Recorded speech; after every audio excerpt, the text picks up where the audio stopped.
अस्सलाम वालेकुम, क्या हाल चाल है दोस्तों। उम्मीद है सब खैरियत से होंगे। तो आज बात करूंगा मैं पासपोर्ट पे इन्वेस्टमेंट की।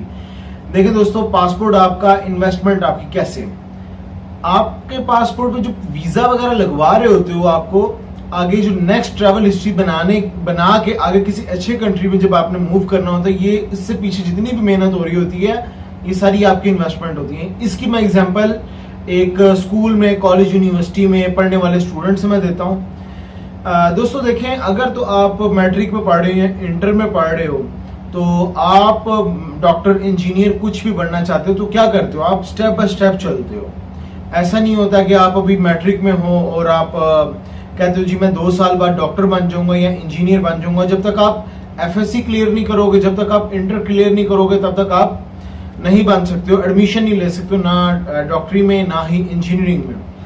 इसी तरह आप पहले होता था कि 1 साल में ही बच्चे 2-2 क्लासें पढ़ लेते थे, तो वो अक्सर बच्चे फेल भी होते थे और अक्सर बच्चे कामयाब भी होते थे। जो शार्प माइंड होते थे, जो पढ़ लेते थे, वो कामयाब हो जाना। और कुछ बच्चे ऐसे भी हैं जो कि एमसीक्यूज पे और ट्रू फॉल्स पे बैठे हुए हैं। एमसीक्यूज और ट्रू फॉल्स करके भी कुछ बच्चों के मार्क्स आ गए और पास हो गए। इसी तरह यही मैं एग्जांपल देता हूँ एम्बेसीज की।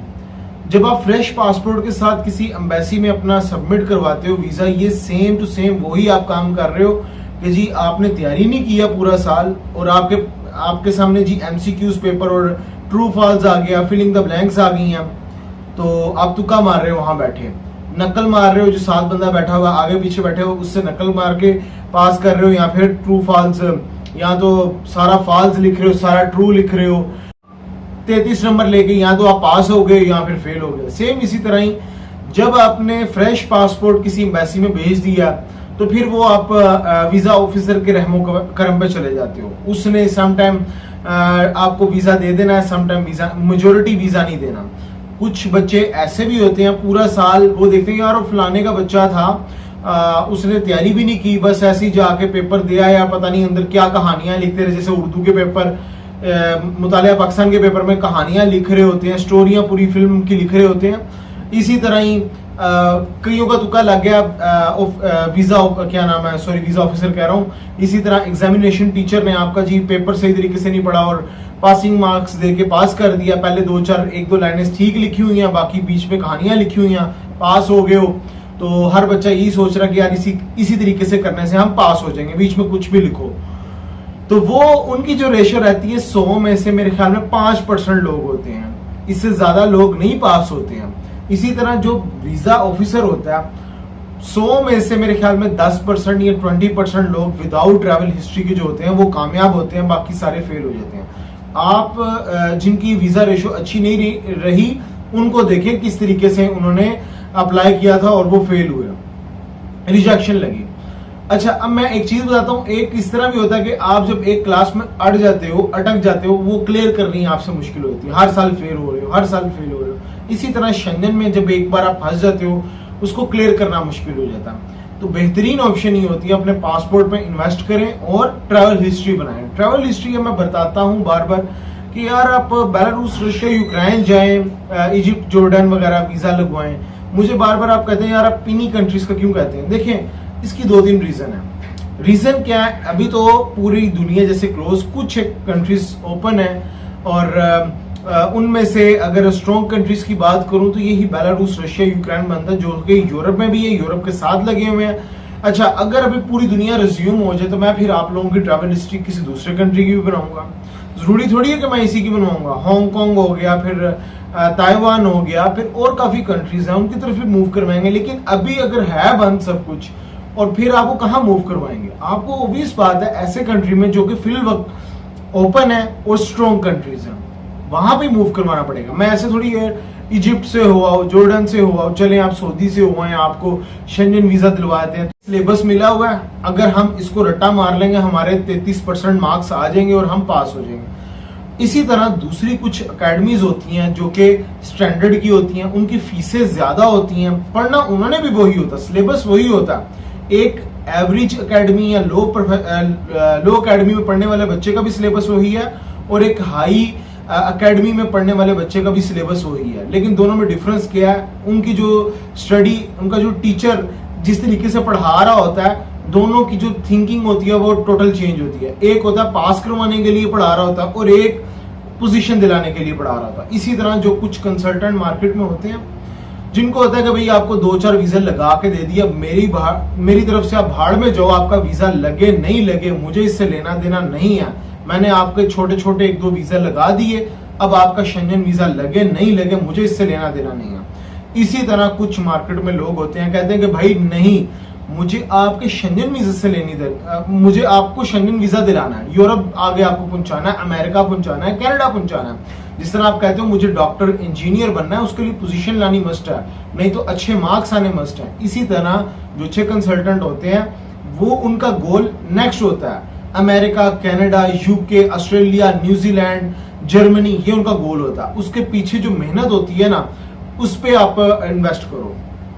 उससे पहले वो आपको करवाएंगे अच्छे अच्छे कंट्रीज में ट्रैवल करवाएंगे। जिस तरह आप पोजीशन लेने के लिए, डॉक्टर बनने के लिए, इंजीनियर बनने के लिए अच्छी एकेडमी चूज करते हो, पैसा लगाते हो, पूरा साल वहां पे अच्छी अच्छी फीसें देते हो और आपको ये होता है कि यार एट द एंड मैं कुछ ना कुछ गेट कर लूंगा। इसी तरह जो कंसल्टेंट होता है, एजेंट होता है जो अच्छा, उसकी फीसें भी कुछ ज्यादा होती हैं और वो कुछ अच्छे कंट्री में भी आपको जब मूव करवाएगा तो ऑब्वियस बात है आपके पैसे ज्यादा लगेंगे, लेकिन उसका रिजल्ट आपको थोड़ी देर बाद मिलेगा। जब आप शेंजन में अप्लाई करोगे तब आपको रिजल्ट उसका मिलेगा। कैसे मिलेगा? जब आप शेंजन में वीजा अप्लाई करोगे, जो आपकी ट्रैवल हिस्ट्री बनी होगी ना दोस्तों, वो आपको निकाल के ले जाएगी। देखें, अभी आपने जाना है Canada, Australia, New Zealand, UK, Germany, America, कहीं पे भी जाना, ये हो गए बड़े कंट्रीज। अगर डायरेक्टली छलांग लगा दोगे ना, ऑब्वियस बात है आपका वीजा रिफ्यूज है। स्टेप बाय स्टेप चलोगे। स्टेप बाय स्टेप क्या होगा जी, आपको मैं ट्रैवल करवाता हूं, कोई भी कंसल्टेंट कहता है जी मैं आपको अच्छे कंट्री में ट्रैवल करता हूं, ट्रैवल हिस्ट्री 2-4, हर बंदे को पता है भाई 2-4 कंट्रीज ट्रैवल करो, उसके बाद शेंजन वीजा अप्लाई करो। 2-4 कहां के अप्लाई करें? 2-4 कंट्रीज अप्लाई करवाने वाले तो फिर आपको सऊदी, उसके बाद ओमान, बहरीन, उसके बाद ये इसी तरह के गल्फ कंट्रीज, इजिप्ट वगैरह, वो ट्रैवल करवा के आपके 3-4-5 कंट्रीज ट्रैवल हो गए हैं। अब आप एलिजिबल हो अच्छे कंट्री में वीजा अप्लाई करने के लिए। तो क्या आप खुद सोचो इस ट्रैवल हिस्ट्री के ऊपर आपको वीजा मिलेगा या फिर इस उस बच्चे की जिन्होंने बनाई होगी रशिया, बेलारूस, यूक्रेन या फिर बोस्निया या फिर स्ट्रॉन्ग कंट्रीज, अगर जब ओपन होते हैं नेक्स्ट लाइक जापान और कोरिया वगैरह, जो वहां से होके आए होंगे वो अप्लाई करेंगे शेंजन में। अब खुद कंपेयर करो आप ओमान, सऊदी, बहरीन का ट्रैवल करने वाले एक लड़के की ट्रैवल हिस्ट्री को अप्लाई करो जर्मनी में, या फिर उस बच्चे की ट्रैवल हिस्ट्री में जिसने शेंजन नहीं तो फिर यूरोपियन कंट्रीज ट्रैवल किए होंगे, यूक्रेन, रशिया, बेलारूस या फिर कोरिया, जापान वगैरह अच्छे कंट्रीज का ट्रैवल किया, किसके ज्यादा चांस होंगे? ऑब्वियस बात है जिसने स्ट्रॉन्ग कंट्रीज, बड़े कंट्रीज ट्रैवल किए उसके ज्यादा चांस है। अब जो स्ट्रॉन्ग कंट्रीज या बड़े कंट्रीज ट्रैवल करने वाले पे ऑब्वियस बात है पैसा भी ज्यादा लगेगा, वीजा भी एक्सपेंसिव होगा, फ्लाइट भी ज्यादा महंगी पड़ेगी और वहां पे खर्चे भी होंगे। लेकिन इसको आप रिजल्ट क्या मिलेगा? नेक्स्ट आपका जर्मनी का वीजा मिलेगा, नेक्स्ट आपको अच्छे कंट्री का वीजा मिलेगा, अमेरिका, कनाडा के चांस होंगे। शेंजन वीजा लेने के बाद, वहां से ट्रैवल करने के बाद आप यूके जाएं, आयरलैंड जाएं, फिर आप अप्लाई करें ऑस्ट्रेलिया, न्यूजीलैंड में, या फिर आप कनाडा में अप्लाई करें तो आपके वीजा मिलेंगे। अब सेम वही एग्जांपल आ गई यूनिवर्सिटी में, कॉलेज में, एकेडमी में पढ़ने वाले वो बच्चे जो कि एक एवरेज सी एक एकेडमी में बैठे हुए हैं, जिसको टीचर सिर्फ आपसे फीसें ले रहा है और पढ़ा रहा है, भाई मुझसे इससे लेना देना नहीं है, आप पास हो जो, फेल हो जो, 33% मार्क्स आने चाहिए, जस्ट पास होने चाहिए। और दूसरी एकेडमी उसके ऊपर रिस्पॉन्सिबिलिटी भी है, वो भाई आपको दिन रात एक कर रहा है, फीसें वो बेशक ज्यादा ले रहा है लेकिन आपको इंजीनियर, डॉक्टर बना के ही छोड़ेगा।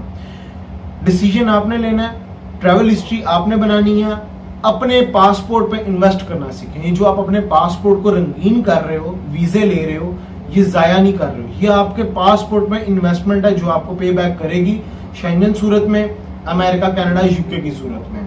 तो अपने पासपोर्ट में इन्वेस्ट करना सीखें और थोड़े से अच्छे कंट्री में जाएं। बेशक पैसा थोड़ा ज्यादा लगे लेकिन अच्छे कंट्री में जाया करें। तो दोस्तों नेक्स्ट वीडियो में मिलेंगे नए टॉपिक पे। ख्याल रखिए अपना, टेक केयर।